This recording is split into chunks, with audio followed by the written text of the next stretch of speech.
NIT action for Tuesday with a trip to New York on the line. Here we got St. Mary's visiting Valparaiso's.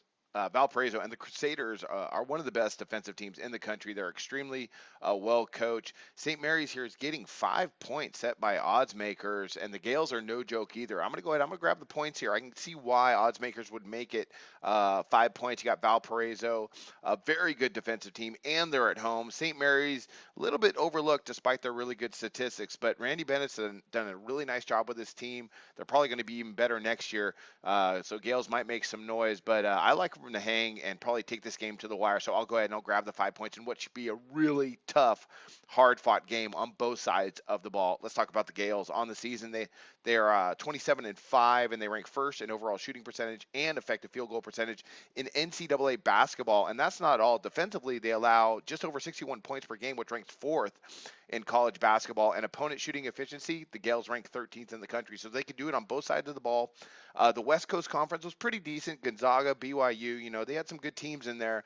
And St. Mary's has been tough all season. Of course, they're better at home. Valpo, not an easy place to play, but I think the Gales will come ready and prepared to go ahead and maybe pull off the upset, but definitely take this game to the wire. Valparaiso, they come into this contest. They're ranked as one of the better defensive teams in NCAA basketball. They rank 8th in the country in both opponent shooting efficiency and effective field goal percentage, and that's really their forte is on that defensive end. They also rebound the ball really well, averaging well over 40 boards per game. Recently, though, in their last 5 games, they've been allowing opponents to put up some points, while opponents have been averaging just over 70 points per game in their last few games. So, St. Mary's is a tough matchup. They play tough on both sides of the ball, and they can shoot the three. That's one issue defensively where Valpo is a little bit, not I don't want to say weak, but if you can get off some shots against them, it's going to be from beyond the arc. That's one of their lower defensive percentages, and the Gales are one of the best in the country from distance. So it's going to come down to the wire here. I think the Gales are going to make enough points and get enough stops to hang in. It's going to be a great contest, but I'll take the 5 with St. Mary's.